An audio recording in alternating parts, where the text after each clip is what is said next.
Fala, gente, tudo bem? Bem-vindos ao podcast do Boa Consulta, o melhor sistema aí para profissionais de saúde, né? E hoje com a presença ilustre aqui, né, do Dr. Hugo Paulo. A gente vai estar falando bastante informação jurídica para vocês pediram, estou com muitas dúvidas, né? Anotei várias dúvidas aqui. E para começar, né, Hugo, conta um pouquinho aí para a galera que não te conhece essa história. A gente conhece você, sabe que você é extremamente capacitado, inclusive até professora, né?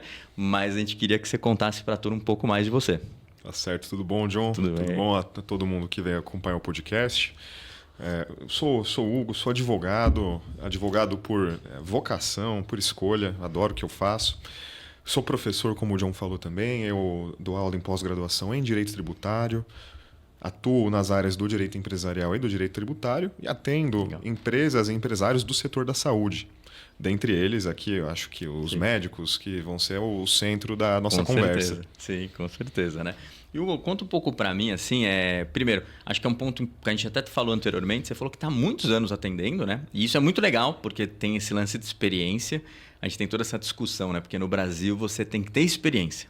E eu até falo pro pessoal... O Brasil não é para amadores, Exato, né? O Brasil não é para amadores e eu digo mais, assim, você tem que ser um cara experiente hoje, porque a quantidade de variações que existem em problemas jurídicos no Brasil, e aí talvez generalizando em quase todos os segmentos, é gigantesca, né? Ou seja, o cara que sai com um ano só de experiência ali, muitas vezes ele não consegue ter a percepção e até informar para o cliente efetivamente o que ele precisa ter ou fazer. Com certeza. Eu acho que talvez assim como o médico, o advogado ele é como o vinho. Talvez um vinho tinto, quanto mais tempo passa, melhor ele se torna. Porque no direito, os problemas, quando a gente trata de problema, o direito não é só problema, tá? Eles demoram muitas vezes para ter uma resolução. Todo mundo aqui tem a percepção, sabe que o processo às vezes demora anos e muita coisa acontece nesse meio do caminho. Então, para ter experiência, para saber lidar com determinadas situações sensíveis, você de fato precisa estar um tempo aí pedalando. Né?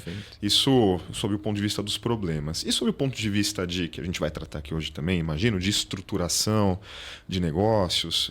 Os negócios eles também precisam muitas vezes de tempo para amadurecer, a despeito de, em muitas situações, já haver algumas fórmulas supostamente prontas. Né? Então, a gente parte sempre de uma base, de um conhecimento comum de mercado e adapta para elas, para determinados negócios e entende se elas funcionam ou não a partir das adaptações. Legal. Então, eu acho que talvez como em qualquer profissão, mas especialmente aqui, eu imagino tanto na área da saúde, que você trata do nosso bem maior, né? De nós mesmos, da nossa vida, quanto do direito, que muitas vezes a gente trata ou do patrimônio, ou de dormir tranquilo com a cabeça no travesseiro.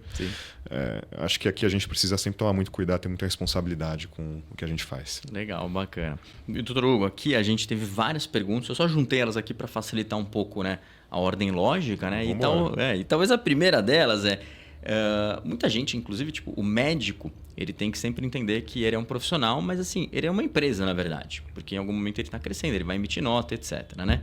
E muita gente questionou quais são os primeiros passos jurídicos que um médico tem que tomar na medida que ele, né, acaba abrindo um consultório, que eu acho que é o primeiro passo, né? Abrir o consultório, vou ter que emitir nota, etc. Tal. Qual que é o primeiro passo jurídico aí para ele? Perfeito. Eu tenho médicos na família, minha irmã é médica, meu cunhado é médico. Então, eu pude, para além dos clientes propriamente ditos da área da saúde, eu pude ver e acompanhar na minha família também essa transição do médico que deixa de ser um estudante, um profissional em formação e passa a ter que ser um médico CNPJ, que vai ter o seu próprio negócio, que vai ter sua própria atuação. E é um desafio muito grande para todos os profissionais da saúde, porque o médico em específico, ele passa muitos anos estudando e muitos anos inserido dentro daquela lógica de atividade médica e muitas vezes sequer tem muito contato com a realidade externa, às vezes não tem tempo nem para acompanhar a notícia.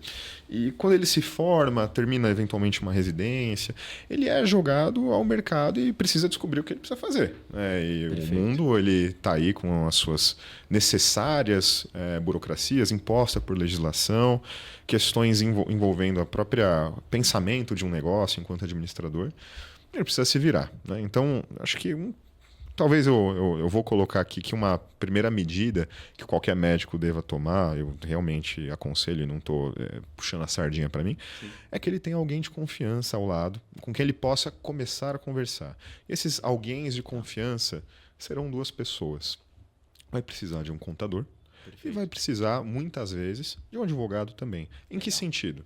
No sentido de, primeiro, entender qual é o negócio que ele está se propondo a abrir. Bom, eu vou ser um consultório, vou ter um consultório com colegas que serão os meus sócios, eu vou eventualmente ter um negócio com uma outra linha, talvez trabalhar com exame de imagem, vou abrir um laboratório. A gente precisa entender o negócio que o médico vai ter. Mas pensando em clínica, na sua própria clínica, acho que o médico ele precisa primeiro entender que é recomendável que ele não atue somente na pessoa física dele. Que ele abra um CNPJ. Abrir um CNPJ, eu quero dizer que ele abra uma sociedade, seja essa sociedade uma sociedade que a gente chama aqui dentro do universo médico de sociedade simples ou de uma sociedade limitada. Aí o enquadramento ele vai precisar conversar com o seu profissional de confiança para entender qual que é o melhor. Aí você sim começa a concentrar a atividade dentro daquele veículo, perfeito, escolhe o modelo de tributação adequado para aquele veículo. Geralmente você vai começar no Simples Nacional, que é um regime de tributação que vai onerar um pouco menos, vai ser um pouco menos complexo. Estruture uma rede de contratos voltada à sua atuação. Então, um contratinho para ter com o paciente, nada para criar burocracia, sim, simplesmente para, no mínimo, demonstrar profissionalismo. Perfeito. Então, um contratinho com o cliente, seus termos de consentimento, a depender da área que o médico atua, da sua especialização. Hoje, um tema muito falado, que eu imagino que a gente também passará aqui, é a Lei Geral de Proteção de Dados, a LGPD. Ele precisa entender como ele vai lidar com os dados do paciente, ter um bom sistema de prontuário eletrônico para também não incorrer eventualmente em infrações éticas e se proteger de futuros litígios. E aí sim começar a atuar, fazer o que ele deve fazer mesmo, que é prestar o serviço médico. Legal. E eu acho que esse é um ponto super importante que você falou, ou seja, ter essa recomendação feita por profissionais ou pessoa que ele confia, talvez sejam os pontos mais importantes, né? Acho que de fato Tem que trabalhar com confiança, né? Legal. O trabalho, eu vou colocar esses 2 profissionais que são os mais típicos no primeiro momento. O trabalho com o contador em primeiro lugar e em segundo lugar com o advogado, ele é um trabalho de longo prazo. Perfeito. Ele não se esgota em uma consulta. O contador, claro, porque ele vai cuidar das questões fiscais e relacionamento, pelo menos com Receita Federal, do consultório do médico. E o advogado, por sua vez, ele pode ter, vou resumir aqui, 2 papéis em um início, né? Ele vai ter um papel de ajudar a estruturação do próprio negócio, como eu falei, trazendo não só uma visão de cumprir burocracia, mas de preparar um negócio estrategicamente para um crescimento, sim, principalmente quando você está tratando de clínicas que você vai ter mais de um sócio. Tá? Sim. E no segundo momento, o advogado ele é a pessoa de confiança em que o médico pode se consultar para questões sensíveis que são naturais de aparecerem em qualquer negócio, sim, ainda mais um negócio tão sensível quanto o negócio da saúde, que vai lidar com dados sensíveis de pessoas, sim, intimidade, com questões éticas muito profundas. Sim.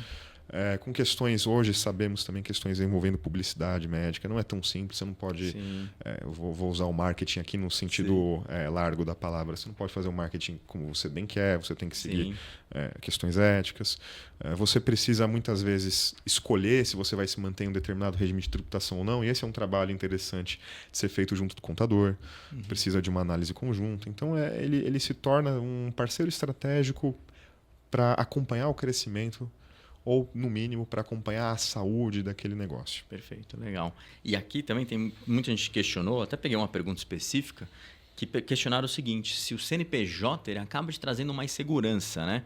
Imagino que seja algum médico que ainda está, né, sem o CNPJ, né, atuando de forma individual. Perfeito.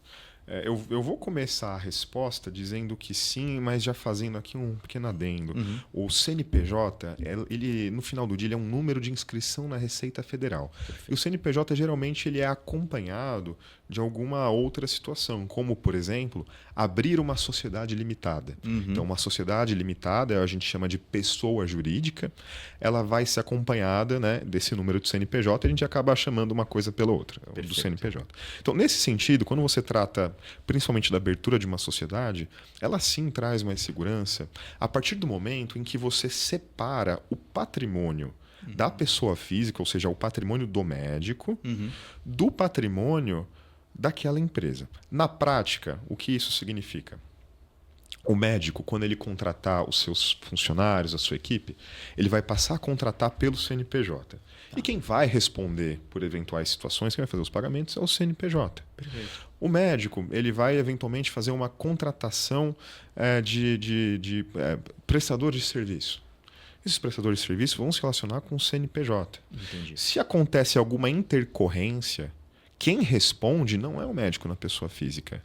Quem responde é a empresa. E a responsabilidade, por exemplo, no caso de uma sociedade empresária limitada, que é um dos modelos possíveis aí para o médico escolher se enquadrar, a sociedade ela vai responder com o patrimônio dela e o médico não vai responder com o patrimônio dele. A gente sabe que ter negócios no Brasil, em qualquer parte do mundo, especificamente no Brasil, não é uma tarefa simples e intercorrências acontecem. Então, você precisa ter a tranquilidade, a paz de espírito para tocar o seu negócio, sabendo até o que você está arriscando, até onde você está indo. É claro que essa proteção, que talvez a gente trate aí mais para frente também, ela não é absoluta. Né? A gente sabe muito bem que a sociedade limitada, por exemplo, ela não pode ser utilizada para fraudar os seus credores, para fraudar a legislação trabalhista. Mas é claro que dentro aí do âmbito de normalidade, você tem essa proteção de patrimônio inegável. E eu, pessoalmente, eu recomendo muito que todos os médicos eles atuem por meio de um CNPJ. Sim, com certeza. E imagino eu que faça muito mais sentido até pensando em crescimento, né? Até porque uma das próximas perguntas que a gente tem aqui é exatamente esse. O pessoal pergunta, né? E quais são os principais erros? Olha só que interessante, quando está começando a crescer e vira um consultório ou até uma clínica, né? Perfeito. Na sua visão, assim, quais são os principais erros jurídicos quando ele vai saindo do eu consultório para já virando um consultório de verdade ou uma clínica? Perfeito. Eu vou tratar os erros jurídicos sob duas óticas. Tá. Primeiro, sobre o que já impacta no presente e o segundo, o que pode ser que impacte no futuro e às vezes o médico nem sabe. Sim. Tá? Com relação ao presente, tratar o negócio como um eu pessoa física, então, portanto, você não tem uma organização contratual, você não tem uma organização de patrimônio, ficar usando conta bancária do CNPJ para pagar a conta do CPF e injetar dinheiro do CPF no CNPJ sem fazer devido registro contábil, aliança com o contador. Tudo isso no presente é um erro que pode te dar problemas, então, com Receita Federal, com relação à declaração de tributos, percepção dos seus clientes, do seu profissionalismo. Sim. Tá?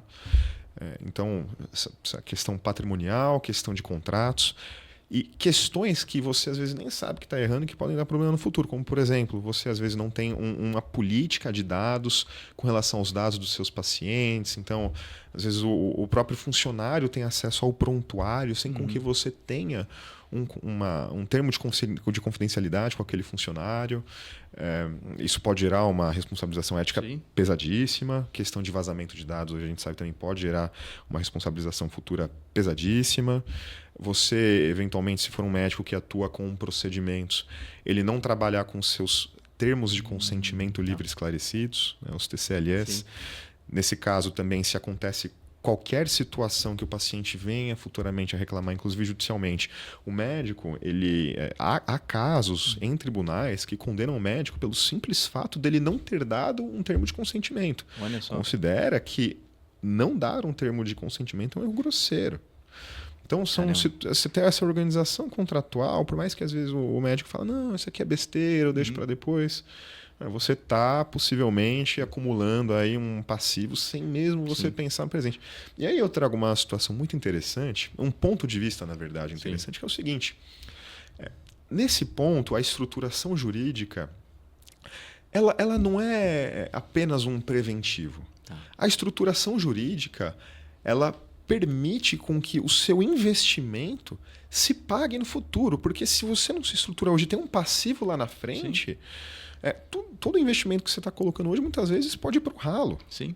Né? Então, ele é uma forma, não somente de prevenção, mas ele é uma forma que, de fato, vai potencializar o seu crescimento na medida que ele não vai te trazer atrasos. E aqui eu trago também outra questão muito importante, que só quem passa na pele depois entende. Se você eventualmente se coloca diante de uma situação vamos pegar aqui uma situação ruim de processo, Tá. via de regra, o processo judicial é público. Olha só. Você digita o nome da pessoa e o Google Sim. vai gerar muitos links, você vai aparecer lá, por exemplo, do Escavador ou um Jus Brasil, qualquer outro portal que valha, vai aparecer que tem um processo com o nome vinculado. E isso, em termos de reputação, até sair, até resolver, vai um tempo. Sim, sem dúvida. Ou seja, tem um problema reputacional também aí. Sim. Muitas vezes injusto, tá? Sim. Falaremos muitas vezes injusto, mas tem um problema reputacional. Mas tem, também. né? Tem. Cara, é curioso isso, né? Esse é até um papo legal pra gente evoluir. Vou deixar anotada essa pergunta aqui, que pode ser bem legal. Mas só para dar uma sequência, por exemplo, a gente estava falando de erros jurídicos. Você citou alguma coisa que às vezes é uma clínica que tem mais sócios, né? E aí eu queria entender um pouquinho melhor, porque quando você tem uma clínica de um médico só, o cara fez o consultório pequenininho ainda, está crescendo e tal, mas é só ele. E aí, quando ele vai ter uma clínica maior, que ele resolve ter outros médicos como sócios. E aí? Quais são os principais erros aí? O que muda no jogo? Veja, a sociedade ela tem um aspecto curioso. Muitas pessoas comparam com um casamento, talvez sem o amor. Né?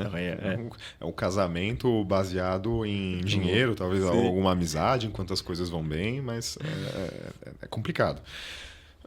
No seguinte sentido, quando eu falo complicado, é que é uma relação humana que é pautada pelo desenvolvimento de um negócio e por pessoas que, portanto, precisam definir muito bem o que vão fazer e qual será o seu papel dentro daquele negócio para que não gere um desalinhamento. As sociedades, dificilmente elas terminam por situações muito graves. Por exemplo, um sócio roubou outro. Alguma coisa. Isso é raro, acontece, claro, mas é raro. O principal fator que faz as sociedades darem errado é o desgaste que acontece no dia a dia, geralmente por conta de desalinhamento. Como é que a gente reflete isso dentro do jurídico? A gente geralmente reflete por algo que a gente chama de contrato social. O contrato social é o documento que materializa o nascimento daquela empresa enquanto tipo societário e vai dispor, por exemplo, como os sócios votam, quantos % cada um vai ter de participação. Então você tem, por exemplo, falando de participação, uma situação muito curiosa que as pessoas fazem, que é geralmente pensar em ter uma sociedade 50-50, o que parece justo, cada um tem meio a meio, né, no primeiro momento. Só que a sociedade 50-50, se você está tratando de duas pessoas, geralmente ela pode travar também. Se eu não decido, você não faz. Se eu não quero, você não faz. Você pode gerar situações complicadas e que aí devem ser dirimidas, por exemplo, devem ser atenuadas por meio de um outro documento, que é um documento que aí não é público, como contrato social, até fazendo um parênteses, contrato social, ele fica arquivado em junta comercial, né, se a gente está tratando aqui de sociedade limitada. Tá? E você faz por meio de um acordo de sócios, né, que seria um instrumento particular. Vamos supor que nós dois somos sócios, então apenas para formalizar a nossa relação, a gente então constitui a sociedade, está lá arquivado na junta comercial, mas em paralelo fala o seguinte, John, a gente precisa, eventualmente uma situação de demitir funcionário. Né? Como é que a gente vai, qual que vai ser o critério decisor se a gente discordar? Um critério decisor vai ser entender se o funcionário está performando bem ou não. Então a gente coloca uma situação dessa. Olha, determinadas decisões vão se basear em critérios objetivos quando houver conflito. Vamos supor que, por um motivo da vida, nós decidamos seguir caminhos diferentes. Então, você decida ir para outro lugar, eu decida ficar aqui com a nossa clínica médica. Como é que vai se dar essa separação? Como é que a gente vai dividir o patrimônio? Né? Aí é o divórcio. Né? Como a gente vai fazer o divórcio consensual? Quem vai ficar com o quê? Como que a gente vai calcular quanto vale a nossa empresa para a gente se separar? Então, a principal situação de sociedade não ter preguiça de ter ou ainda não ter a grandeza, talvez, psicológica de ter a conversa difícil, que conversar todas as situações já no início do relacionamento. Se o nosso relacionamento é errado, para onde a gente vai? E se a gente começar a discutir o que a gente vai fazer? Definidas essas situações difíceis, a sociedade geralmente tende a caminhar bem. Porque o resto é trabalho. Cada um sabe o que tem que fazer na sociedade, é trabalho. E aí dividir lucros. O que geralmente também é uma situação agradável. É claro que o negócio pode também não dar certo, mas se não dá certo, você já tem os mecanismos de saída bem estabelecidos. Mesma coisa com um casamento. Sim. A hora do divórcio, quando as coisas, não, por exemplo, não estão bem colocadas, talvez alguns aqui do podcast já tenham ouvido falar de pacto antinupcial, por exemplo, tem um acordo. Quando as coisas não estão bem colocadas, o divórcio tende a ser litigioso, a sociedade é a mesma coisa. Sim, olha só, interessante. E eu achei legal esse seu ponto de vista, porque muitas vezes o médico não pensa nisso no sentido de, vamos ser sócio, é uma festa, né? Vou fazer uma sociedade, vou abrir uma empresa, né? O médico não pensa. Tem até advogado que não. O médico não pensa, advogado não pensa, porque é uma situação difícil, uma conversa difícil, né, de ter. Mas eu acho bem interessante, porque se você consegue fazer isso, que é, vamos ter a conversa ruim no começo, já para esclarecer tudo, eu acho que você tem um andamento melhor depois, né? Sem dúvidas. O negócio tende a ser perene e existe uma questão muito importante de ser colocada aqui, que se relaciona com o que eu já falei anteriormente. Às vezes não é somente sobre crescer, mas é sobre não dar passos para trás. Tá. E discussões societárias, litígios societários, eles drenam o teu emocional. Uhum. Eles tiram o teu foco.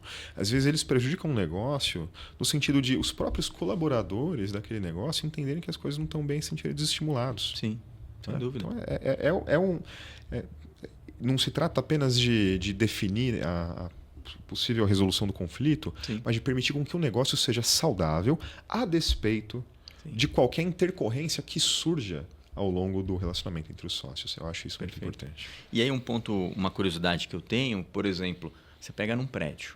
Normalmente é a assembleia de condomínio lá que o pessoal faz, né? E tem as regras que estão claras que todo mundo deveria seguir. Nesse caso, como que funciona esse pacto pré-nupcial ali, né, da empresa? Tipo, é um negócio que é feito no contrato social ou não? Ou é um contrato de gaveta? Como que funciona? Legal. Retomando, então, via de regra, a sociedade ela será regida pelas normas do contrato social, apoiadas na legislação. Aí que sempre é interessante você conversar com um advogado também nesse momento de constituição de sociedade, que você geralmente tem um trabalho que é feito de maneira muito atenciosa por bons contadores, que eles já ajudam a você a entender a estruturação das suas sociedades. Só que quando ela é um pouquinho mais complexa, vai envolver um outro sócio, tem uma particularidade, vale muito a pena conversar com um advogado que deve ter conhecimento da legislação societária. Então, é um conjunto de leis, disposições que você não pode alterar. Por exemplo, você não pode privar o sócio do direito de ter lucro. Por exemplo. Isso é uma questão que o contrato não pode mudar. E você tem as questões contratuais que você pode ajustar. Por exemplo, qual que é o nosso quórum de votação? Se você tiver uma sociedade de 4 sócios, por exemplo, com quantos %, quantos sócios a gente precisa para aprovar determinada matéria, determinada mudança de endereço, mudança de nome de negócio, né? Situações que são estratégicas. Sim. Admissão de novos sócios. Puxa, tem os 4, um quer trazer um quinto aqui. Não, beleza, mas quantos precisam concordar para a gente trazer um novo aqui para o negócio? Né?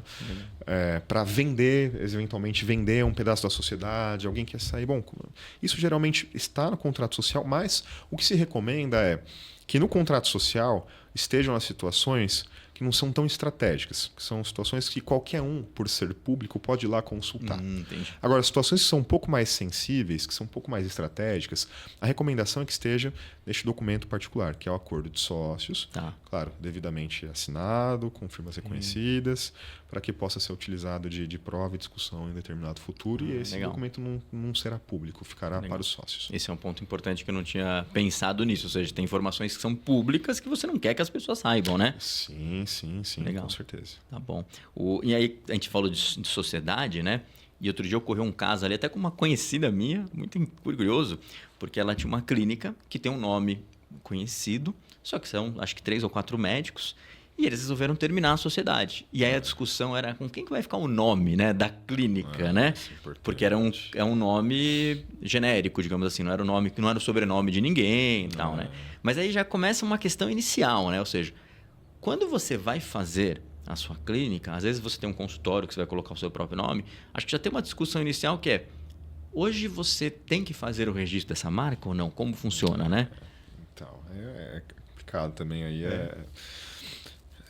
Você tem uma discussão aqui, eu vou partir para outro sentido da pergunta, mas vou retornar na resposta. de quem registra a marca, né? Registra o médico, sócio fundador na pessoa física dele, ou dentro da sociedade. Sim. Enfim, é uma discussão que está. Mas no primeiro momento, o que a gente diz é que se você não registra a sua marca, e você pode ter uma marca que a gente chama de nominativa, ou de uma marca mista que vai envolver nome e uma imagem, um logotipo, que a gente chama. Se você não registra, qualquer terceiro pode pegar e se utilizar e registrar antes de você. E dentro aqui, como regra geral, dessa ideia que a gente chama de marcas, de propriedade intelectual, marcas, quem registra primeiro é quem tem a prioridade. Perfeito. Então, enquanto você não registra, você corre o risco de alguém ir lá e pegar esse ativo que você construiu. Você deve saber também, né, bem, João, que construir uma marca e a expressão visual dessa marca não é simples. Demanda um investimento de tempo e que você não pode jogar fora. Então, primeiro, né, claro, recomenda-se que haja um registro, e o registro se dá no INPI.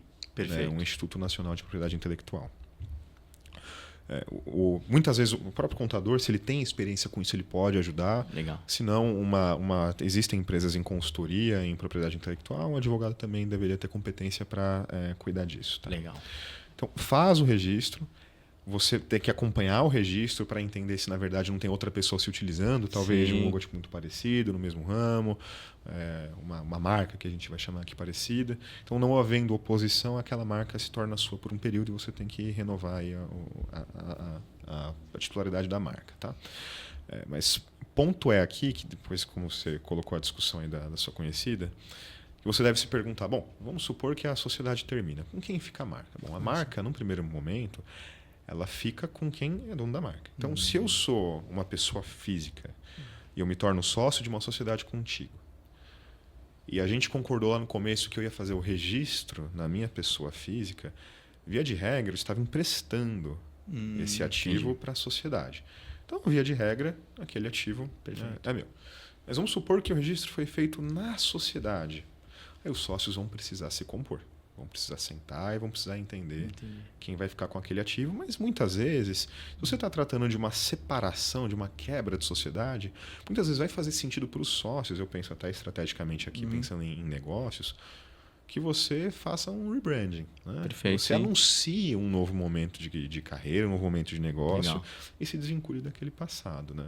Então, eu também vejo dessa forma, que é uma situação que você não precisa evoluir para grandes discussões, para processos, a menos que seja uma marca muito forte, claro. Se não for uma marca muito forte, for algo que dá para você fazer um rebranding, você segue a vida. Legal. E aí tem um ponto até relevante. Desculpa, até a gente gosta de evitar conflito. Aqui tem advogado que gosta da briga, eu adoro atuar em processo. Melhor que tem, né? Eu adoro atuar em processo. Tá. Mas é sempre bom evitar processos. Sim, com certeza, né? Sim. E aí tem um ponto relevante, que é muitas vezes a gente vê que a marca é o nome da pessoa. Em outros casos, tem o nome de uma clínica, que é um nome genérico. Alguém inventa um nome ali. Então, o que você está falando é que talvez para a pessoa, para o médico que coloca uma marca no próprio nome, faz sentido registrar na pessoa física. E talvez se você criar tipo uma marca genérica, porque você tem mais sócios, aí o cadastro que tem que ser feito no INPE deveria ser feito no CNPJ, né? É o que se sugere. Legal. É o que se sugere. Tá. Você até teria aí eu vou entrar aqui só, uma pitadinha, uma discussão, né? Quando você tem uma marca na sua pessoa física, tá? A sua aqui está no CPF do Hugo, eu empresto ela para minha pessoa jurídica, né? Em teoria, eu estou tendo uma relação, né? Um empréstimo que a gente poderia até discutir se deveria ser remunerado Valores. Ou não. Então, para dizer, quando não tem conflito, né? Quando é uma marca que envolve um distintivo pessoal mesmo, fica na sua pessoa física. Agora, se é alguma coisa da sociedade, eu acho que tem que estar na caixinha certa, tem que estar dentro da sociedade. Entendi. E é bem interessante, né? Porque são problemas que acabam acontecendo só quando você está saindo de um consultório indo para uma clínica, ou seja, está aumentando de tamanho. Aumentou a quantidade de sócios, aumentou o tamanho mesmo, né? Ou seja, tem mais gente vindo, né? Eu vou puxar aqui. Sim, são problemas, mas sempre problemas que podem ser remediados com esse planejamento. Sim. Você vê com uma conversa aqui, como a gente está tendo. Uma conversa, entender o que é o negócio, o momento do negócio, o que vai ficar com quem, como que a gente vai fazer os registros. Perfeito. E depois, via de regra, você não se preocupa mais com isso. Legal, ou seja, é planejar mesmo, na verdade, né? É planejar, é pensar, não fazer no susto, né? Não decidir no susto. Perfeito. É planejar parecem que são assuntos muito burocráticos, difíceis, mas muitas vezes, em uma boa consulta, você já resolve 90% dessas situações. Entendi. Como, por exemplo, onde a marca vai ficar. Entendi, perfeito. Agora, quando você não tem uma discussão societária, mas assim, a empresa está crescendo, ou seja, o consultório cresceu, virou uma clínica, está aumentando o faturamento, tem mais gente, tem mais cliente, né? O que você sente ali dos principais problemas jurídicos, ou seja, que não entram na questão de sociedade? Perfeito. Então, você tem uma primeira situação que muitos aqui devem já ter ouvido falar, claro, que é o do direito do trabalho. Tá. Então, Hugo, eu não atuo no direito do trabalho, mas é óbvio, como todo advogado, como todo médico aí tem sua formação geral, nós temos que entender o direito do trabalho. Perfeito. E é muito comum que muitas clínicas elas não estejam cumprindo a legislação trabalhista. Tá. E você vai ficar exposto a passivos. Né? E passivos que muitas vezes podem se acumular por anos e gerar ações judiciais, encheção de saco e, eventualmente, um acordo, um passivo que você sequer imaginou onde é que teria. Então, eu acho que sempre tem que tomar muito cuidado. E eu acho que esse cuidado ele é saudável para a empresa, de como hoje você como você hoje trata juridicamente seus colaboradores. São colaboradores PJ, se são colaboradores CLT propriamente ditos, qual o regime de trabalho, se as questões postas em contrato estão sendo respeitadas. Então tem que ter um cuidado com o trabalhista. Eu acho que esse é o ponto mais essencial. Legal. Um segundo ponto, dependendo, claro, do que você faz enquanto clínica, atendimento ao cliente se você está cumprindo aquilo que você promete. Tá. Então, se você, por exemplo, trabalha com estética, trabalha com expectativa, estética no sentido largo da palavra. Sim. Por exemplo, um cirurgião plástico ou alguém da área da dermatologia. Você tem que ter muito claro um alinhamento com o paciente com relação à expectativa de resultado. Perfeito. Isso tem que estar contratualizado para que você eventualmente não gere processo ou qualquer coisa nesse sentido.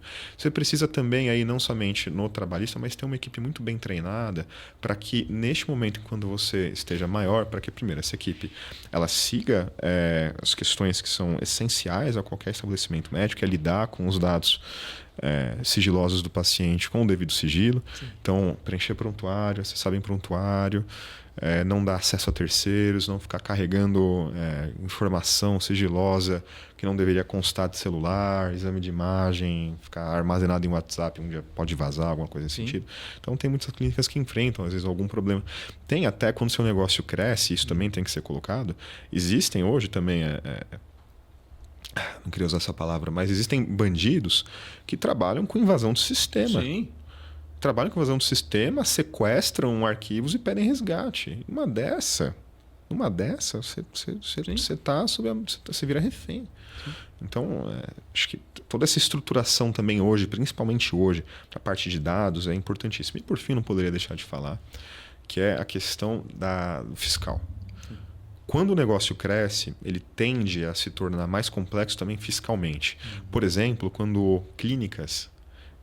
pequenos consultórios se tornam clínicas, eles saem muitas vezes de um regime de tributação que a gente chama Simples Nacional e passa para outros regimes de tributação que são mais onerosos. Geralmente eu vou tratar aqui de um que chama lucro presumido. Que você vai passar a ter o que a gente chama mais de obrigações fiscais, mais obrigações acessórias, mais declarações. Então, você pode escorregar e, eventualmente, se a sua equipe, talvez até interna, nesse momento, talvez você até esteja com um contador interno, ele não esteja fazendo tudo bonitinho, emitindo as notas corretamente, não esteja registrando aí entradas e saídas corretamente, você pode ter problemas com o fisco. Problemas com o fisco são duros, geralmente. Sim. Você trata, às vezes, de algo, dependendo da irregularidade com a Receita Federal te cobra, eventualmente, um imposto não pago, mais 100% de multa. É o dobro. É pesado. Mais juros, mais correção monetária. Então, tem que tomar muito, muito, muito, muito cuidado com o fiscal, principalmente se o fiscal sair de um prestador de serviço externo e passar a ser interno. Porque quando ainda você tem o externo, você ainda está tratando aqui de alguém que você vai poder falar de responsabilidade caso ele faça alguma coisa. Agora, se o funcionário, aí já fica um pouquinho mais difícil. E aí, nisso tudo, você tem um instrumento que eu recomendo muito para médicos, um instrumento muito importante para trabalhar tanto no negócio, na pessoa jurídica, quanto na pessoa física, que é o instrumento do seguro-responsabilidade. Que legal. O seguro-responsabilidade, muitos médicos não conhecem, não sabem que tem, mas ele é um instrumento que vai te garantir a cobertura em caso de algum litígio, algum processo judicial financeira. Então, por exemplo, vamos supor que eu sou um médico, que eu tenho alguma atuação que trabalha com questões muito sensíveis, às vezes com procedimentos, até cirurgias de alta sensibilidade. É recomendável que eu tenha, por exemplo, um seguro-responsabilidade que vai me cobrir danos em até R$1 milhão. Legal. Caso aconteça algo que o médico não tem controle, né? Que não é, medicina não é ciência exata. E questões podem acontecer, situações podem vir a surgir. Assim como esse seguro ele pode ser estendido para a pessoa jurídica. Vamos colocar o exemplo aqui do próprio vazamento de dados em uma questão de Lei Geral de Proteção de Dados. Algum dado vazou, alguma coisa pode acontecer. Qualquer empresa está sujeita a alguma intercorrência. E a própria pessoa jurídica também pode ter a contratação desse seguro que, veja, não vai livrar ela da existência de um processo. O processo a gente tenta evitar com todas as outras medidas e se ele acontecer a gente vai resolver, como qualquer negócio tem. Mas o seguro ele te dá a tranquilidade financeira de respirar, de saber se algum dia houver alguma condenação, algum deslize que realmente aconteceu, você não vai ter que arcar com aqueles R$500 mil, indenizações de R$1 milhão, que às vezes são pleiteadas, tá? Sim. São pleiteadas, principalmente quando o negócio torna maior, se torna mais visado. Olha só, esse é um ponto importante, né? E aí você falou uma coisa interessante, porque você sempre tem falado a palavra passivo, né? Então, no final, vale mais a pena pagar um seguro para ter certeza. Você vai ter um custo a mais com o seguro, mas você tem certeza daquilo, do que ter uma incerteza de um passivo que pode surgir. Todo profissional... Veja, eu não tenho corretor de seguros, tá? Eu não sou corretor de seguros. Mas, assim, tem que falar. Sim. Eu tenho o meu. Meu escritório tem o seu. Meus advogados têm, os que trabalham comigo têm os deles também. Todo profissional liberal que trabalha com profissão e vai lidar com alguma situação sensível, ele tem que ter seguro. Tem que ter seguro, porque eu até vejo, eu quero ser patrocinado por alguma corretora de seguro, alguma coisa aqui depois do que eu vou falar, tá? Porque o seguro ele é benéfico, eu entendo, para a sociedade. Com certeza. Inclusive, se o meu cliente até sabe que o meu negócio, ele, de certo modo, é segurado, ele tem a tranquilidade de saber que qualquer intercorrência que eventualmente... Veja, se é um cliente razoável também. Sim. Qualquer intercorrência que possa acontecer com qualquer negócio, ele vai estar coberto. Perfeito. Principalmente quando você trata com risco. Então, o seguro, para mim, ele é uma questão de... Você é médico, você se formou, não precisa nem ter ainda, você ainda não tem nem o seu consultório. Você está dando plantão, principalmente para plantonista. Está dando plantão, contrata um seguro. Olha só. Contrata. Ótima até dica, porque hein? muitos processos eles vêm anos depois. E às vezes o processo que vem era daquela época que ele estava dando plantão ainda e não estava só 100% dedicado no teu negócio. Olha só, importante, né? Importante. E aí você também citou algumas coisas interessantes ali, foi falando, né? E eu senti que você também falou uma coisa que eu acho que é bem legal, que é talvez a formalização, né? Ou seja, o paciente vai na clínica e não assina nada em termos de expectativa, tal. Ou seja, essa formalização de ter esses pequenos contratinhos ali no dia a dia, que não deixa de ser um certo procedimento, também são importantes, né? Sem dúvidas. Em primeiro lugar, eu queria colocar aqui que o contrato, né, é uma palavra que assusta, uma palavra até chata, né? Quando a gente fala contrato, geralmente não é coisa boa. Contrato é assumir obrigação. Perfeito. É claro, é se prevenir uma situação, mas é assumir obrigação. Ninguém gosta de ficar assumindo obrigação. Mas o contrato, ele não precisa ser pensado como uma mera burocracia, mas eu gosto de visualizá-lo como um sinal importantíssimo de que o seu negócio realmente é bom. De que o seu negócio é realmente pensado.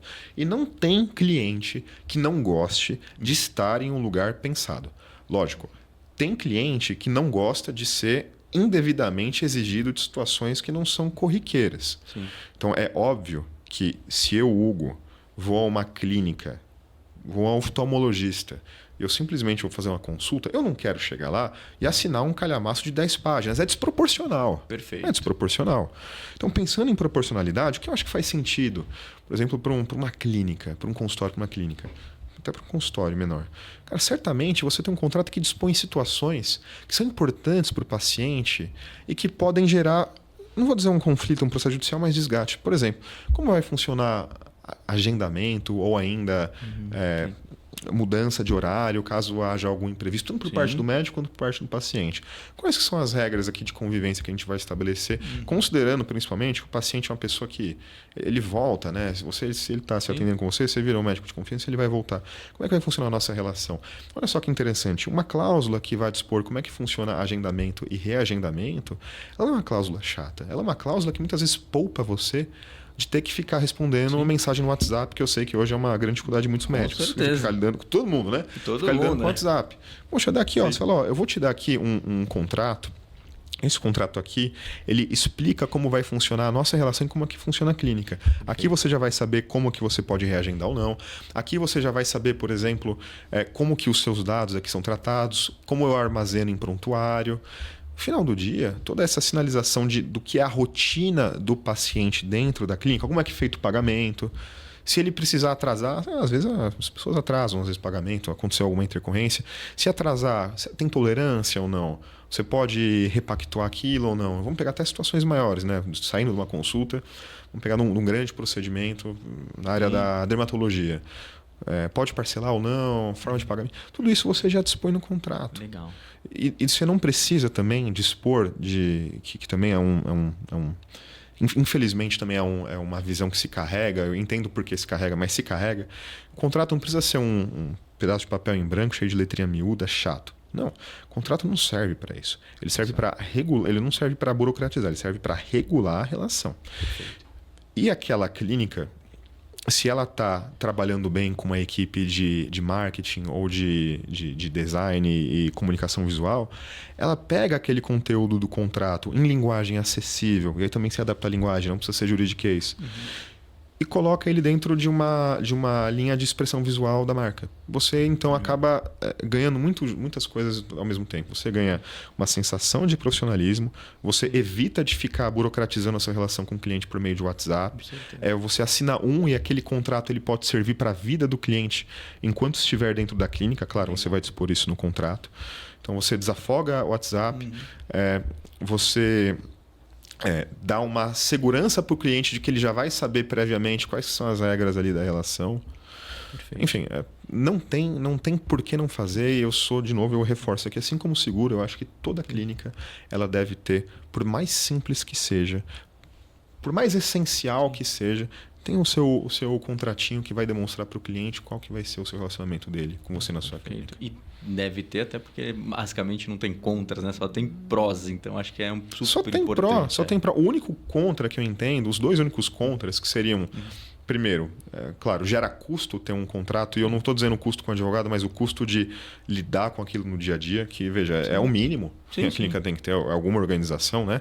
Pegar, assinar o contrato e armazená-lo corretamente, dar a via do cliente para ele ter também aquilo. Se gera um custo, tirando isso, cara... Tranquilo. Não, e hoje tem muita ferramenta digital que facilita o processo, né? Certeza, com certeza. Tá bem tranquilo, né? Agora, muita dúvida que veio aqui também foi questão, que a gente falou um pouco por cima, mas foi questão de trabalhista. E assim, as dúvidas elas se misturam, né? Tipo, contrato CLT, não contrato, como que funciona, quais são os principais problemas trabalhistas, né? De clínicas e consultórios. Aí eu queria entender um pouco a sua opinião, até porque tem profissionais distintos, né? Em teoria, as clínicas podem contratar ali uma secretária ou ela pode contratar um médico. Que são bem distintos. O próprio médico pode ter um regime de trabalho diferente. Ele pode ser um médico que frequenta 1 ou 2 vezes por semana aquele espaço e também frequenta outros lugares. Eu vou dar uma resposta aqui, que vai ser uma resposta considerando a minha limitação técnica dentro da área trabalhista. Perfeito. Eu vou falar aqui como advogado e não como advogado trabalhista. Tá. Pois bem, a pessoa que vai trabalhar contigo, ela precisa ser contratada num regime que espelha quem de fato ela é. Em outras palavras, se aquela pessoa é o seu funcionário, que tem subordinação, que segue as suas ordens, que tem horário de entrada e saída, que está lá todos os dias, cara, ele é um empregado. Ponto. Ele é um empregado, ponto final. Ah, mas puxa vida, dá para contratar PJ, porque PJ eu vou economizar tributo. Tá, o papel aceita tudo. Só que o fato de você estar contratando ele com um PJ não significa que está certo. E o não estar certo, é o que eu falei, você no mínimo aqui você vai dormir de forma preocupada todos os dias, sabendo que aquilo um dia pode gerar um passivo. Sim. Ah, é mais caro? Mas paciência, faz parte do custo do negócio, tem que colocar isso no planejamento. Então, é um funcionário, de fato, que está lá habitualmente, que segue as regras da empresa, que não trabalha em outros lugares. É CLT. Ponto. Perfeito. Agora, vamos pegar a situação aqui de um médico que é um colega e que eventualmente tem uma atuação que interessa para a sua clínica. E você quer que ele esteja lá 1, 2 vezes por semana, porque ele presta serviços que são muito interessantes e que agregam para o conjunto da obra da clínica. Talvez aí faça mais sentido ele ser um PJ. Perfeito. Porque nesse caso, talvez ele tenha aí toda a independência profissional para lidar enquanto está naquele espaço. Então faz sentido que ele seja um PJ. Ou vamos colocar aqui um outro exemplo. Um consultor de TI, de tecnologia de informação. Perfeito. Que não está lá todo dia na sua clínica, mas vai uma vez por semana e verifica se os sistemas estão todos ok. Esse não é teu empregado. Esse é um típico prestador de serviço. Legal. Existem até situações, eu trouxe aqui o médico, que o médico sequer será contratado como PJ, mas que às vezes o médico ele vai lá na sua clínica só para usar o espaço. Aqui você não está nem de um contrato de PJ, você está mais próximo de um regime de coworking, de um contrato de prestação de serviços, em que, na verdade, até ele vai pagar para a sua clínica porque ele está frequentando o espaço, do que, por exemplo, você ter qualquer contrato PJ, qualquer coisa assim, nesse sentido. Aí o que precisa estar bem posto, e isso também um bom contador pode começar a te ajudar e um advogado certamente vai saber te orientar, é entender para que serve aquela pessoa, como eu falei no início, qual que é a função que ela vai ter na empresa, qual o nível de essencialidade, se ela vai estar lá, se ela vai seguir ordem, e a partir daí fazer o modelo correto. Estando no modelo correto, sem dor de cabeça. Perfeito, legal. Esse é um ponto muito importante ali, mas acho que ter um bom senso, como você falou, já é um bom caminho ali, né? Infelizmente, eu dei uma resposta um pouco de advogado, que a resposta é o depende. Né? O advogado adora falar depende. Mas nesse caso é realmente isso. Você parte de uma análise e entende basicamente se aquela pessoa é a pessoa que está subordinada a você, que vai estar lá todo dia e que vai estar cumprindo uma função que qualquer pessoa diria que é empregado. Tem uma outra frase aqui que a gente gosta de falar aqui pelo menos no meio da advocacia, que determinadas situações elas devem passar pelo teste do riso. Olha só. Se você fala alguma coisa e dá risada, é porque tá errado. Então, não, o John aqui tá todo dia no meu escritório de advocacia, mas ele é PJ. Não passa no teste do riso. Não passa. Aí não tem jeito, Não tem jeito. Vai ter problema. Muito bom. E aí acho que tem uma questão que o pessoal levantou muito aqui, porque impacta diretamente no que vai sobrar ali no final do mês, que é a parte de tributação. E aí talvez a primeira pergunta que o pessoal tem feito é se na questão de tributação só entrar em contato com alguém responsável pela contabilidade ou se também precisa de uma parte jurídica. É uma curiosidade que eu tenho também. Essa eu gosto de conversar. Olha aí. O trabalho de contabilidade e do advogado especialista em tributação, ele é um trabalho complementar. Perfeito. Eu não acho que existe sobreposição. Eu acho que existe as funções de cada um. O contador, ele é o seu primeiro ponto de contato. É ele que lida muitas vezes com a própria emissão de nota, quando isso não é internalizado dentro do seu negócio.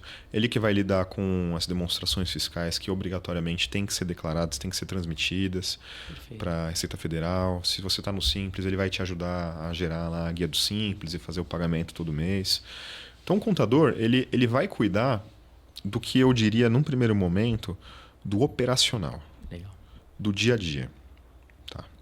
Não que um advogado também não o possa fazer se ele tiver a inscrição em contabilidade, mas geralmente o contador está no operacional. Sim. E é certo que o contador, por estar no operacional, ele muitas vezes tem insights estratégicos muito bons. Sim. Por exemplo, o contador pode muito bem ir falar para o médico: doutor, eu acho que a sua tributação no Simples Nacional está aumentando muito.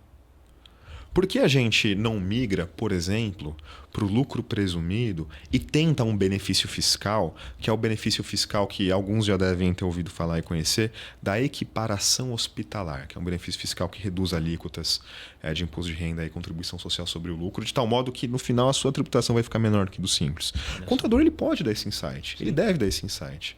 E aí entra o advogado, que vai pensar no estratégico. Bom, beleza, como que a gente então vai operacionalizar, efetivar esse benefício fiscal?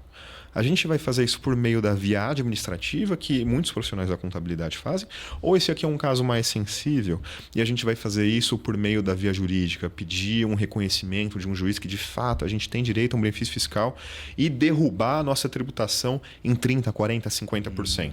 Com segurança de que isso nunca mais vai ser discutido enquanto a legislação for essa. Sim. Aí que entra o advogado. E esse é um trabalho que é um bate-papo que tem que haver entre os dois. Então, geralmente, o advogado, para tratar da situação fiscal, ele pode ser colocado em duas situações. Primeiro, no pré, quando está começando, como a gente já falou no início do conversa, entender o que vai ser seu negócio, sua expectativa de crescimento, o que faz sentido você começar. Onde faz sentido você começar?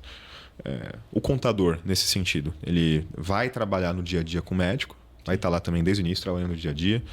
Eventualmente vai ter um insight, então é interessante às vezes até que haja comunicação, uma comunicação periódica entre contabilidade e advocacia. E o advogado, ele precisa também estar... por isso que é interessante você ter um advogado próximo, ele tem que estar sempre de olho sobre o seu negócio. Eventualmente também acompanhando o crescimento. Se o contador não der esse insight, próprio advogado, ele vai falar, olha, eu acho que agora chegou o momento de você ter um benefício aqui. De a gente pleitear aqui a equiparação hospitalar e baixar. Ou ainda... perguntar coisas como, você sabe se o seu contador está trabalhando com livro caixa, que é uma estratégia que eu acho que já até foi tratada em outro episódio, que geralmente é utilizada para reduzir tributação. Então, é esse trabalho conjunto. O advogado ele vem para olhar para o estratégico e muitas vezes para efetivar soluções que o contador não consegue fazer sozinho, porque ela depende de um provimento judicial, depende de uma discussão mais profunda com o Poder Judiciário. Esse é um ponto muito importante que você falou, porque às vezes o contador pode fazer alguma coisa, mas você acaba tendo ali um pequeno passivo porque você não sabe se aquilo efetivamente pode dar um problema, né? Não, ele pode, o contador deve. O contador deve. O contador é o primeiro aliado de toda a empresa. Perfeito. O advogado, ele tem que entrar quando as situações, primeiro, não são situações evidentes. Perfeito. Porque, como eu falei, se você fizer errado, a multa pode ser alta. Você pode tomar uma multa de 100% aí tranquilamente, mais juros, mais correção monetária, mas todo o trabalho tem que discutir e lidar com essa dor de cabeça. Então, não é evidente, consulta com quem é especialista em tributação. E não com qualquer, com tributação, porque os universos também, assim como na medicina, o cardiologista não faz a mesma coisa que o dermatologista, o advogado especialista em direito tributário não faz a mesma coisa que o trabalhista e vice-versa.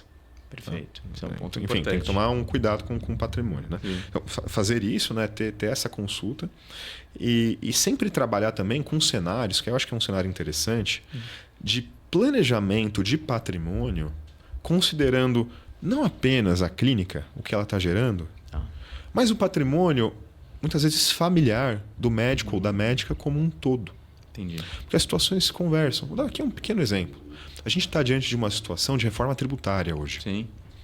Você tem os novos tributos, que a gente diz que são os tributos sobre o consumo, a tributação indireta, que vai afetar a todos os profissionais, inclusive os médicos, que garantiram aí uma alíquota favorecida por se tratar de serviço de saúde, mas ainda assim vai afetá-los.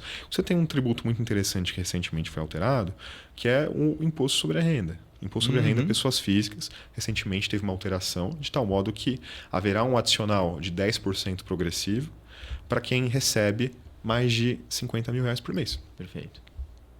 Então, nessa situação em que você vai ter mais um tributo incidindo sobre uma distribuição de dinheiro para a pessoa física que antes não existia, você tem que pensar, puxa vida, será que eu estou no melhor regime tributário aqui na minha clínica? Será que não é o caso de eu eventualmente combinar aqui a minha clínica com um sócio, pessoa jurídica, por exemplo? O sócio não apenas sou eu na pessoa física, mas a minha holding.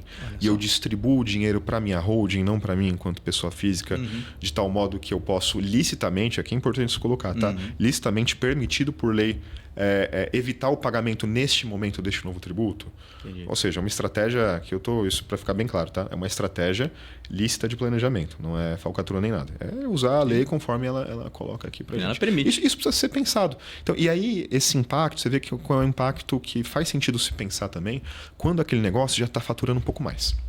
Com certeza, né? E aí você está preservando o patrimônio. Sim. Não se trata de dar jeitinho, se trata de pagar o que é justo. Sim. E não pagar o que é a mais. Até porque, se você está trabalhando com negócios competitivos, em áreas competitivas, você também aí sabe do mundo dos negócios, Sim. Margem, ter noção da sua margem, do seu negócio, margem é tudo. Às vezes 5%, 10% de margem é um mundo de diferença. Sim. 5%, 10% de margem permite, por exemplo, a compra de uma tecnologia nova. Permite, por exemplo, a contratação de uma pessoa responsável só por um departamento comercial, que é o que muitos negócios pecam. Entendi. Permite a contratação de um profissional pensado em sucesso do cliente. Enquanto o outro que às vezes não está se planejando fiscalmente, não tem. Você se coloca em evidência. Não necessariamente para somente estar na frente do concorrente, mas para continuar a fidelização do seu cliente para que ele não pense nunca mais sair do seu negócio. No final do dia, falar de tributação não é falar do pagar menos por pagar menos, ou ainda do pagar o que é justo somente por pagar o que é justo, mas principalmente para que o seu negócio continue no topo. Perfeito. É para isso. É um investimento que se paga. Sim. Esse é um ponto muito interessante. É um investimento que se paga. Até fazendo um pequeno parênteses, a equiparação hospitalar. Esse benefício fiscal. Muitas vezes derruba em 50% o imposto que se paga. Às vezes a economia de 20, 30, 40 mil reais por mês. Sim, com certeza. Quanto maior o volume, né? Sim, e veja, por um benefício fiscal previsto em lei, que ele não é espontaneamente reconhecido pelo que a gente chama pelo fisco aqui, né? Por Receita Federal. De maneira evidente, claro, porque o fisco ele preserva as contas e se você está na regra geral, você vai pagar na regra geral. Mas se você tem o direito de estar na regra específica, você tem que estar na regra específica e economizar 20, 30, 40 mil reais por mês. Sim. E investir no que é certo. Perfeito. E não vai ser o fisco que vai vir te falar isso, né? Você precisa de um aconselhamento para conseguir descobrir. Geralmente não, geralmente não.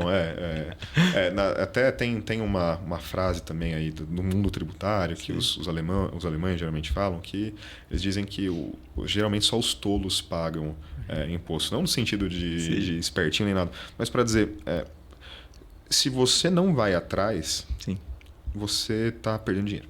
Perfeito. E aí é tolice, porque como eu falei, é um investimento que se paga. Você paga, às vezes, uma consulta bem feita, você já economiza rios de dinheiro. Sim.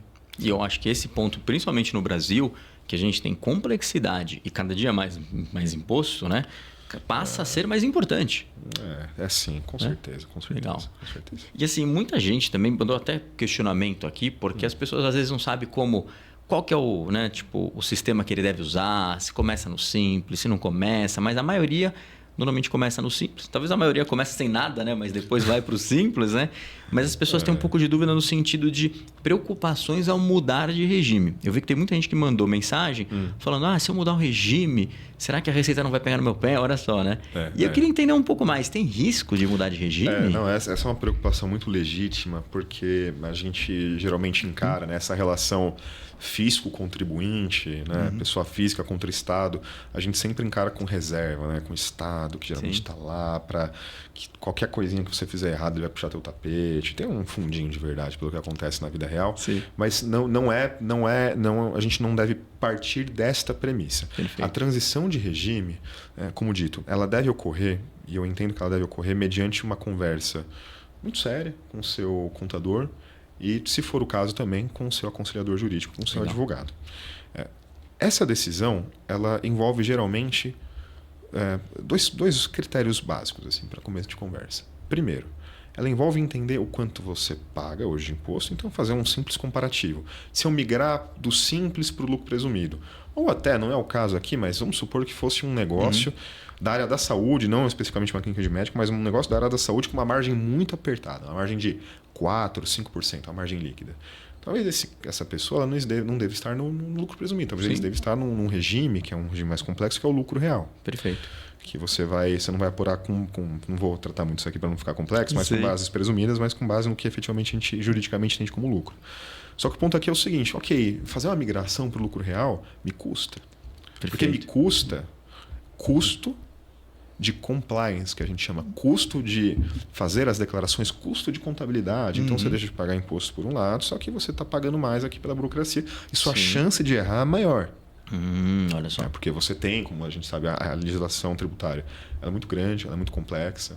Você tem diversas obrigações que a gente chama de obrigações acessórias, não apenas pagar tributo, mas obrigações de como pagar o tributo, como enviar a declaração. Então, tudo isso tem que entrar em consideração na hora de escolher o regime. Às vezes, vai ter uma diferencinha tão baixa, se você ir para um regime mais complexo para outro, e você não tem uma perspectiva de crescimento, a pessoa estacionou, está bem do jeito que está, tem aquela previsão já há um tempo de receita, às vezes vale a pena ficar no mais simplificado. Toda essa discussão, fazer uma pequena vírgula aqui também, não vou entrar muito a fundo disso, que isso mereceria um episódio inteiro sobre isso. Tem uma nova discussão que é relacionada à reforma tributária. Você tem 2 novos tributos, que se chamam IBS e CBS, e esses tributos eles vão interagir com quem está no Simples Nacional, com quem está no lucro presumido. Perfeito. As consequências serão outras. Essa conversa eu sugiro todo mundo aqui para ter com o próprio contador ou com o próprio advogado para entender se isso vai impactar ou não no seu negócio. A gente vai ter uma nova sistemática, que a gente chama de sistemática de tomada de créditos, e a depender de quem está contratando a sua clínica, pode ser uma pessoa jurídica que esteja contratando a clínica para ofertar serviço aí para os próprios funcionários, talvez isso impacte o seu negócio.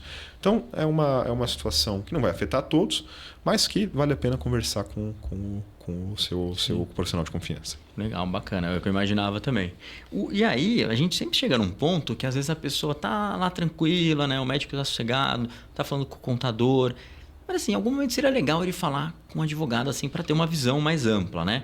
Aí eu questiono, qual que é o momento ideal que esse médico, que muitas vezes é dono de uma clínica, no consultório e tal, que ele tem que ter essa percepção de agora é o momento para eu falar? Ótimo. Você faz check-up no médico? Sim. Você tem que fazer check-up no advogado também. Olha só. Então, eu acho que essa seria uma primeira resposta. Tá. Como eu falei, conversa no começo.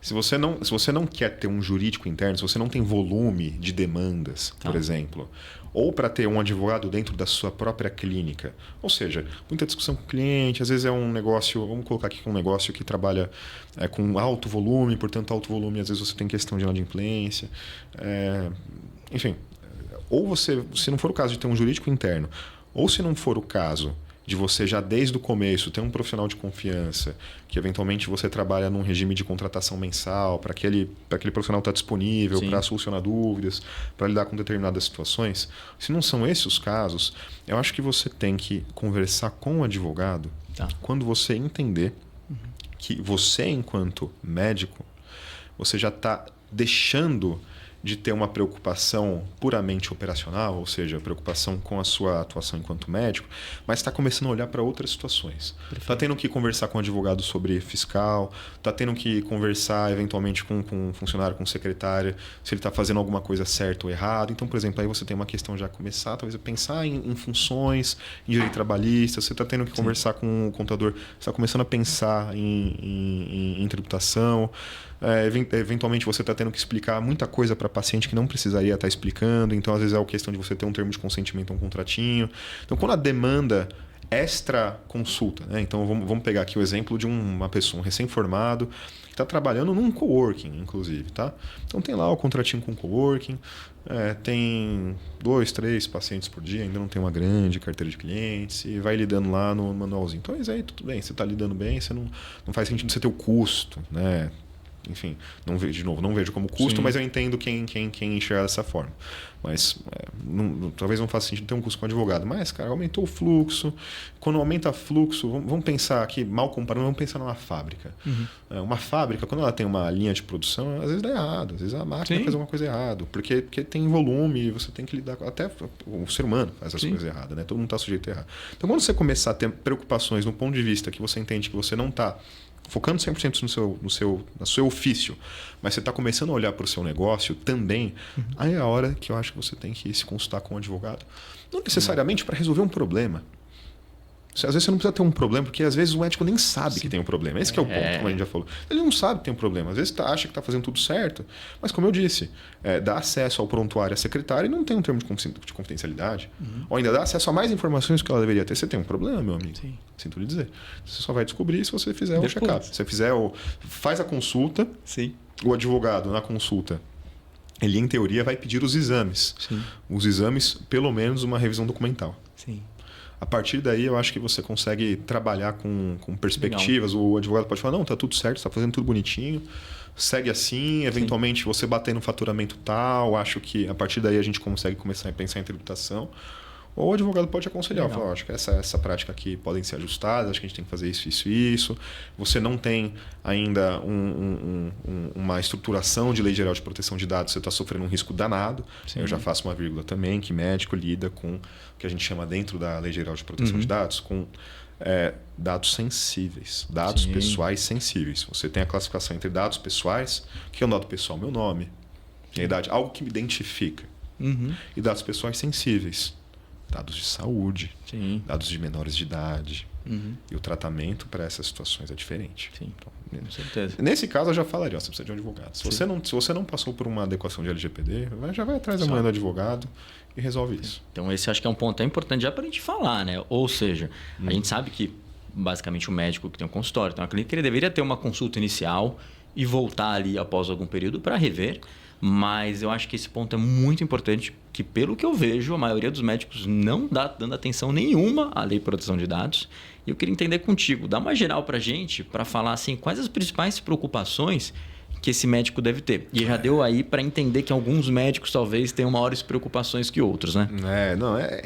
Eu até coloco aqui que, óbvio, cada um com a sua consciência, né? Há as pessoas que vão deixando as coisas para depois e se estourar algum dia eu cuido disso, mas aí eu reforço aqui, há muitos médicos que eles nunca tiveram essa discussão, né? Ficaram anos lá corretamente estudando, se especializando e são jogados com esse monte de preocupação. Então eu estou falando aqui para vocês, não é para dar preocupação não, tá? Mas é para ajudar a endereçar uma situação que é nova para vocês. A Lei Geral de Proteção de Dados, ela vem num contexto em que, de anos atrás, você tinha vazamentos. Então, não sei se você lembra, aquela questão que a Apple estava supostamente usando indevidamente o dado das pessoas. Teve mais antigo, a Sony lá com o PlayStation, deixou vazar dados de... Quem aí teve um PlayStation 3, se eu não me engano, vai saber. Muitos. Exato. Então, o que se entendeu que na sociedade de hoje... os dados são informações que nos revelam enquanto pessoa. A gente sabe que, às vezes, o celular aqui, você dá tanto dado para ele que ele monta um perfil de quem você é, o que você vai comprar amanhã, o que você vai fazer semana que vem. Sem você mesmo nem saber, né? Então, tudo isso carrega questões de intimidade e personalidade muito fortes. A partir desse contexto, então, do uso responsável dessas informações, é que se criou aqui no Brasil uma Lei Geral de Proteção de Dados inspirada numa lei já europeia de proteção de dados. O que a lei trata? Ela assim, simplificando muito, ela só pede bom senso. Ela fala o seguinte, olha, os dados são importantes, elas definem questões muito sensíveis das pessoas, elas identificam pessoas, elas fazem parte da sua personalidade, elas fazem parte de quem identifica, assim como a sua imagem, assim como o seu nome. Seus dados merecem proteção. E aí eu vou fazer uma diferenciação entre o que são dados pessoais e dados pessoais sensíveis, né? Então, como eu falei, ela taxativamente diz que dados pessoais são aquilo basicamente que vai te identificar. Então, vou colocar aqui nome. E, os dados pessoais sensíveis vão ser aqueles dados que vão que têm uma importância maior, que merecem um cuidado mais acurado, porque eles podem revelar muitas situações que te posicionam, às vezes, colocam em situações constrangedoras em sociedade. Perfeito. Vamos colocar aqui, por exemplo, informações acerca de religião. É um pessoal sensível, né? As pessoas têm suas crenças e merecem ter isso reservado, se quiserem manter reservado. Como falei, saúde, orientação sexual, etc. Todos esses são dados pessoais sensíveis. Perfeito. E aí a lei diz o seguinte, olha, se você tem dados, se você recebe dados de pessoas, você não pode fazer o que você quer com os dados. Você, por exemplo, não pode pegar os dados dos seus pacientes e fazer um exemplo muito caricato, tá? E vender para alguma empresa da indústria farmacêutica. Ou ainda, você não pode simplesmente, não vou nem vender, tô aqui, ó, meu parceiro que tá aqui, ó. Vê aí como os meus pacientes se comportam, vê se você faz alguma coisa interessante aqui, pensa em alguma solução para eles. Você não pode fazer isso. Perfeito. Você precisa mostrar, escrever, registrar, explicar para os seus pacientes, para os seus clientes, como você usa os dados deles dentro dos ditames previstos em lei. E se você quer dar um uso extraordinário, por exemplo, gostaria de compartilhar os seus dados com algum terceiro para que o uso seja este. Você peça autorização inequívoca. Sim. Ou seja, tem que deixar claro. Você tem que deixar claro. Para o médico, na prática, ele precisa deixar claro em um documento que precisa existir, a própria lei demanda isso. E você hoje, inclusive, tem uma instrução normativa do CFM, eu não me lembro o número agora de cabeça, mas você já tem a instrução normativa do CFM que traz aí a orientação para os médicos lidarem com a Lei Geral de Proteção de Dados. Então, acho que qualquer um que der um Google, procurar a instrução normativa CFM LGPD vai achar. Você tem aí recomendações específicas para o público médico. Mas o que eu posso já dizer aqui especificamente é o seguinte: pegou aquele contratinho lá inicial que eu sugeri fazer. Então, o paciente vai preencher nome, eventualmente idade, data de nascimento, às vezes altura, peso, qualquer coisa que valha, talvez você pode deixar para consulta. Mas aqueles dados, eles precisam ter um armazenamento adequado. Então, primeiro, você precisa saber quem vai ter acesso. Quem vai ter acesso àqueles dados? É a sua secretária? É qualquer um? Não. Entendi. Discrimina isso. Quem vai ter acesso é a secretária. A secretária precisa saber que só ela vai ter acesso. Onde aquele documento, se ele for um papel físico, onde ele vai ser armazenado e como? Perfeito. Vou armazenar aqui num local de arquivamento por chave, que somente tais pessoas têm acesso. Ou ainda, vou armazenar em via digital, em um sistema que tem uma boa infraestrutura de segurança digital. Legal.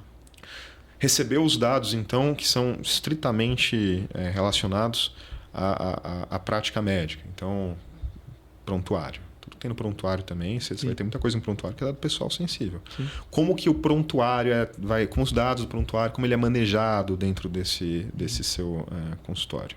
Tudo isso aqui precisa constar. Perfeito. Então, fez o planejamento, definiu como os dados vão transitar dentro da sua clínica ou consultório e deixa disponível para o seu cliente/paciente como aqueles dados são tratados e obtém o consentimento dele para que você possa, que a gente usa esse verbo tratar, para tratar os dados deles, para usar, seria outra palavra mais ou menos parecida, usar os dados dele, você está protegido. Se você não o faz, você está sujeito à fiscalização, você está sujeito à sanção, à multa.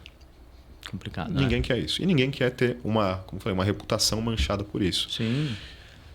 E como eu falei também, pode acontecer alguma coisa que fugiu do seu controle. Sim. Fugiu do seu controle. Uma coisa fugiu do seu controle. Se alguma coisa fugiu do seu controle, algum incidente aconteceu, um incidente que sequer era responsabilidade do médico, vamos colocar às vezes um incidente que às vezes veio de um colaborador. Uhum. Se você, no entanto, tinha aquele planejamento, todos os seus pacientes sabiam como é que funcionava a Lei Geral de Proteção de Dados dentro da sua clínica, sua responsabilização, se não for mitigada, vai ser zerada. Legal, bacana. Né? A gente não é responsável por tudo que acontece também. Então, perfeito. Ou seja, tem que deixar bem claro, né? E aí até você falou isso, eu achei um ponto bem legal, por isso você falou, a sua responsabilidade ali vai ser mitigada se não for zerada. Legal. E talvez uma das maiores preocupações dos médicos que eu vejo aqui as perguntas são de processos.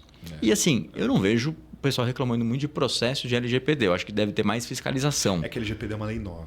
Exato. Tá vindo. Perfeito. Tá vindo. Mas aí eu também tem um questionamento, que Desculpa até fazer um parênteses. Gente, é uma lei nova. Sim. Só que é uma lei nova de alguns anos. Tá? Lei nova não é lei desse ano, não. Já está há alguns anos, já está aí. Que o direito aí, a nossa Constituição, a gente fala que é uma Constituição novinha, de 1988. Enfim.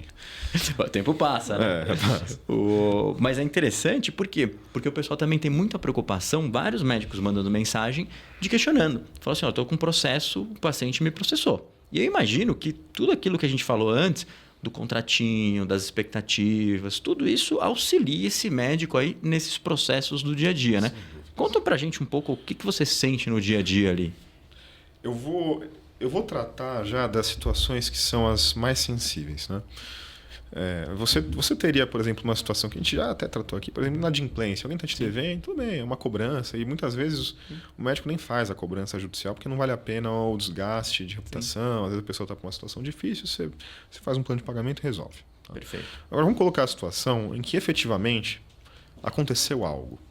Vou colocar algo aqui em termos gerais. Seja houve alguma atuação equivocada, ou ainda o paciente por algum motivo pegou birra e... Enfim, às vezes pode acontecer, a gente está sujeito a isso. O que a gente sempre precisa fazer é adotar as medidas para, caso algo aconteça, você não se desesperar e estar já municiado. A primeira delas que eu sempre falo é preenchimento de prontuário. Perfeito. O seu prontuário precisa estar religiosamente bem preenchido. As informações precisam ser claras, precisam ser precisas, não podem ser inventadas. Perfeito. Preencher o prontuário, você está protegendo o seu eu do passado. Porque lembrando, medicina, todos aqui sabem, mas aqui para nós, inclusive para outros espectadores de outras áreas, não é ciência exata. Sim. Não é ciência exata. E situações podem fugir do controle. E há situações em que, inclusive, que pode haver interpretações divergentes entre determinado profissional e outro, e interpretações divergentes de como conduzir, igualmente legítimas. Igualmente aceitáveis.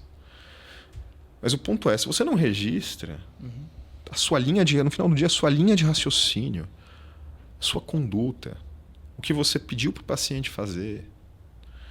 É uma situação, inclusive, que você deu uma orientação para o paciente. Cara, a orientação que eu te dou é... Entendo que a sua situação é essa, a orientação é que você faça isso, isso e isso. Então, eventual medicamento, ou ainda... Sei lá, um exemplo besta, né? Aqui você tem uma lesão, né? E, portanto, preserva, não faça exercício físico durante um tempo. Eventualmente, o paciente toma uma conduta completamente contrária àquela que você passou para ele. Você não tem isso registrado em nada. Você, no mínimo, vai ter uma canseira. E o paciente quer te processar depois e fala, não, mas ele não me falou direito, eu não entendi o que ele falou. Na verdade, ele não me falou nada. Porque você não vai ter uma câmera gravando a consulta. Sim. Você não vai ter uma câmera gravando a consulta. E recomendo que você não tenha um gravador de áudio também gravando a consulta. Tá? Então, a sua forma de se prevenir é o teu prontuário. Perfeito. É o prontuário que você deixa com o paciente. Então, tem o prontuário religiosamente bem atualizado, bem registrado, você vai se livrar de 90% de eventuais situações que podem acontecer com você, situações que você não tem culpa. Se isso vai para o Poder Judiciário, e falando de processo, lembrando que processo é quando a pessoa, né, um terceiro, ele pede algo em face de você para um juiz. Né? Então manda lá uma situação para um juiz analisar e o juiz vai decidir quem está certo ou errado, em palavras simplificadas aqui. O juiz ele vai querer ver as provas do processo. Então o paciente fala, não, meu médico errou. O médico tal que eu me consultei, ele errou. Errou mesmo? O juiz vai perguntar, errou mesmo? E aí ele pode decidir isso com base em uma série de situações. Seja simplesmente com documentos, por exemplo, com as alegações do paciente, com prontuário, com outras provas. Seja com uma que a gente chama de perícia. E muitos médicos também já devem estar íntimos com a ideia de perícia. Né? Seria um terceiro, geralmente também um médico, avaliar o que aconteceu lá no caso concreto como um olhar imparcial. Sim. E o perito ele precisa se debruçar em documentos. Sim. Ele vai se debruçar no prontuário. Eventualmente em outras situações de apoio, no seu próprio contrato, no seu termo de consentimento. Isso é muito importante, retomar aqui o termo de consentimento. Né? Às vezes você vai fazer um procedimento, ocorreu alguma complicação que você não gostaria que acontecesse, mas que poderia ser um efeito adverso esperado para aquele determinado procedimento. Se o paciente sabia, você pode até ter acontecido alguma coisa ruim com ele. Só que aí a gente fala de responsabilidade. Que a responsabilidade não é sua. A responsabilidade é de algo que você não consegue controlar, ninguém poderia controlar, e ele estando ciente de aquilo poderia acontecer, você se livra da responsabilidade. Mas para dizer, o processo judicial, ele geralmente não é fácil, porque por mais certo que você esteja, sempre paira uma nuvem de dúvida do tipo, puxa vida, né, eu tô certo, mas e se o juiz não entender? Sim. E se ele decidir diferente? A gente parte do pressuposto que todos os juízes estão lá porque são bons, porque estudaram, passaram no concurso e que vão analisar muito bem o caso. Só que, e se passar alguma coisa batida? Sim. Então sempre vai existir o EC. E daí que, pensando em processo, por menor que ele seja, em se tratando da sua profissão, eu sempre recomendo. Você vai contratar o advogado que você mais confia e o mais qualificado possível para tratar daquele caso. Porque você não pode deixar se arriscar a tomar uma condenação por besteira, eventualmente por um suposto erro médico, e ter aquele processo eternizado nos tribunais. E tem outra. Geralmente o processo, quando um paciente entra com um processo, ele também entra com uma reclamação no Conselho Regional de Medicina competente. Sim. E essa reclamação tende a virar um processo ético. E aí você tem que lidar com dois problemas em paralelo. Sim. Com o processo judicial e com o processo ético. E o processo ético é chato. Porque ele pode culminar numa advertência, que seria alguma coisa simples, até na suspensão do exercício da profissão por um tempo. Para você, às vezes, é horrível. Sim. Mancha, com né? Com certeza. Mancha, como é que você vai justificar, né, para os pacientes? Então, o processo, ele sempre... Se tudo que a gente fez aqui, tudo que a gente conversou até agora, não resolveu, né? Foi lá, fez os contratos, fez o planejamento, tratou bem o paciente, respondeu bem o WhatsApp, lidou bem com o prontuário. Se mesmo assim você não pode controlar, né, o terceiro. O terceiro resolveu te dar alguma dor de cabeça, justa ou injustamente, você tem que ter tudo aquilo organizado como documentação para se proteger. E você tem que se preparar, muitas vezes, para um litígio que pode demorar 1 ou 2 anos. E aí a importância, aí que está a importância de você ter uma contratação honesta, com alguém que você entende a linha de atuação. Às vezes você prefere uma pessoa que vai mais para o acordo. Eu gosto muito eu não gosto da ideia de deixar processo no judiciário. A gente é interessante sempre resolver antes, mas acordo não significa rendição, né? Sim. Rendição é uma situação injusta. O acordo, muitas vezes, é o seguinte: olha, seu processo aqui é um processo absolutamente abusivo. Não tem pé nem cabeça. Se você não largar esse processo, eu vou entrar com um pedido, a gente chama como uma reconvenção, que seria com um contraprocesso contra você. Você está afim de passar por isso? Às vezes isso pode ser uma negociação. Sim. Colocar fim a um litígio. A negociação pode ser, não, de fato, aconteceu um equívoco aqui, só que o equívoco é muito menor do que você está falando. Que tal a gente estabelecer aqui uma compensação financeira por esse equívoco e a gente estabelece em um acordo que, no caso, a pessoa que está reclamando, ela vai manter sigilo sobre aquela situação, sigilo absoluto, e nunca mais vai poder reclamar qualquer situação. Esse é o seu problema rápido. Sim. Né? Então tem essa linha de atuação do acordo, tem a linha de atuação que o processo ele também tem um componente, muitas vezes, vou usar a palavra no sentido de justiça, né? Tem um componente de justiça de que você não quer se submeter, você não aceita se submeter a uma situação, talvez até vexatória daquela de ser processado por algo que você está certo. Sim. Você tem que estar junto de um advogado que conhece o processo civil, que conhece as particularidades. E eu vou falar do setor da saúde, que eu poderia falar do médico, mas principalmente da saúde, que a gente está lidando com saúde aqui, tá? E entender como que você vai estruturar uma boa defesa e cessar esse tipo, muitas vezes, algum tipo de assédio judicial. Entendi. Né? Perfeito. O assédio por meio de processo também, ele não estou falando novidade aqui, sim. Ele existe em diversos setores, em diversos ramos de atuação do direito e também existe no setor da saúde. Olha só, isso é interessante. E aí eu acho que até um ponto importante em tudo isso que você falou é que na medida que você tem tudo formalizado, ou seja, você fez aquela consultoria inicial, sim, deixa tudo formalizado, os procedimentos bem feitos, você também mitiga a quantidade de problemas e passivos que você possa ter num processo futuro. Com certeza. Não é? E se você vier a ter, você vai estar tranquilo, porque lembra, você vai ter seguro, sim, e você vai ter documentação boa e você vai ter um profissional de confiança. Porque, de novo, por mais que você esteja certo, processo, gente, eu estou falando aqui, não estou falando de um processinho de R$5 mil. Você vai receber uma cartinha te mandando se defender num processo de R$1 milhão. Então, uma condenação de R$1 milhão. Quantos anos de trabalho? Exatamente. No lixo. Não, e o tempo que você perde? Porque também tem que contabilizar isso, né? Vamos colocar aqui uma tramitação razoável de um processo que demande perícia. Tá? Um processo uma discussão de erro médico que vai demandar perícia. Cara, pode aqui no Tribunal de Justiça do Estado de São Paulo, que eu vou pegar um tribunal referência, que é um tribunal que vem andando muito bem, inclusive. Perfeito. Do início do processo até uma situação que eu vou chamar aqui, vou usar um termo técnico, tá? De trânsito em julgado em segunda instância, ou seja, o processo não indo para o STF, perfeito, ou para a STJ, que seria o Tribunal Superior, você estaria falando aí de 2 anos. Olha só. 2 anos de dor de cabeça. É 2 anos que você não dorme bem. 2 anos preocupado. É um ano e pouco resolvendo o processo em primeira instância, porque você tem os prazos, Sim. você tem a perícia, aí vai discutir a perícia, eventualmente vai ter um recurso no meio do caminho, aí vai ter uma sentença, né, uma decisão que supostamente poria fim ao processo, só que nenhuma das partes nessa situação, via de regra, se contenta, recorre. Sim. Seja você, se você perdeu, seja a contraparte, se ela perdeu. E aí tem que ir recurso, tem que analisar, e tem recurso em cima do recurso até acabar. Legal. E o jogo no direito, é isso que é muito importante. E é uma filosofia que tem que estar alinhada com o profissional que você escolhe. O jogo no direito não pode ser subestimado. Não pode ser subestimado. Sim. O jogo só acaba quando termina.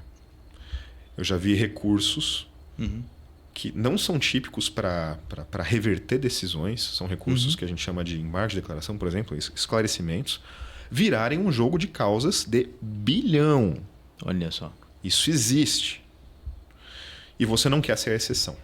Exatamente. Esse que é o ponto. Você não quer ser a exceção. Você não quer ser a exceção. Então, e aí até eu gostaria de fazer uma pontuação que é muito importante você, às vezes, nesses casos, de se municiar não só de um advogado, mas de um escritório de advocacia. Legal. Vou colocar aqui a mesma situação, talvez, de você, às vezes, você tem uma situação, você vai se consultar com um médico, eventualmente você, na verdade, precisa de uma equipe para fazer algum procedimento. Porque, às vezes, o processo é pesado. Vai demandar briga daqui, briga de lá, e vai demandar conhecimentos interdisciplinares. Entendi. A pessoa que conhece mais de uma determinada situação, outra pessoa de outra, para unir e enterrar o problema. Perfeito. Isso é um ponto eu vejo importante. dessa forma. Acho que é uma boa dica, né? E assim, no final, é aquilo que você falou. Acho que como mensagem geral assim do podcast que a gente tem falando, muitas vezes o médico precisa entender que ele é um negócio, seja é uma empresa, seja um consultório. Muitas vezes ele pensa nele, mas é um negócio.